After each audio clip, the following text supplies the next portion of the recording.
السلام علیکم ویورز، میں ہوں محمد کبیر اور آپ دیکھ رہے ہیں سعودی انفو۔ اس ویڈیو میں آپ کو بتاؤں گا کہ سعودی حکومت نے تقریباً 50 عمرہ اور حج کی بسوں کے ڈرائیوروں کو فارغ کر دیا ہے، انہیں ملک سے نکال دیا ہے۔ ان کی غلطی کیا تھی، کس بات کی سزا دی گئی ان کو، اس ویڈیو میں آپ کو میں پوری تفصیل بتاؤں گا۔ تو سب سے پہلے اگر آپ نے میرے چینل سعودی انفو ابھی تک سبسکرائب نہیں کیا تو میرے چینل کو سبسکرائب کیجئے اور لال بٹن کے ساتھ بیل آئیکن کو ضرور دبائیے گا تاکہ آپ کو ہر نئی آنے والی ویڈیو مل سکے۔ دوستو، سعودی حکومت نے مکہ مکرمہ میں نشہ کرنے والوں کے نگران مرکز نے حج عمرہ بسوں کے 50 ڈرائیوروں کو سبق دوش کر دیا ہے۔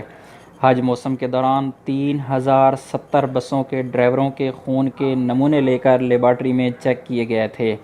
یاد رہے کہ ہر سال حج اور عمرہ کے سیزن کے دوران بس ڈرائیوروں کے خون کے ٹیسٹ کیے جاتے ہیں، تو اس میں یہ لوگ 50 لوگ آئے ہیں جن کے خون کے نمونے لیے گئے تھے۔ ان کے خون میں نشہ کی رپورٹ آئی ہے کہ یہ لوگ نشہ آور ادویات استعمال کرتے تھے یا نشہ آور چیزیں استعمال کرتے تھے، تو ان کو اس کی وجہ سے ملک سے نکال دے دیا گیا ہے۔ ٹوٹل 50 ڈرائیور تھے جن کو سعودیہ سے نکال دیا گیا۔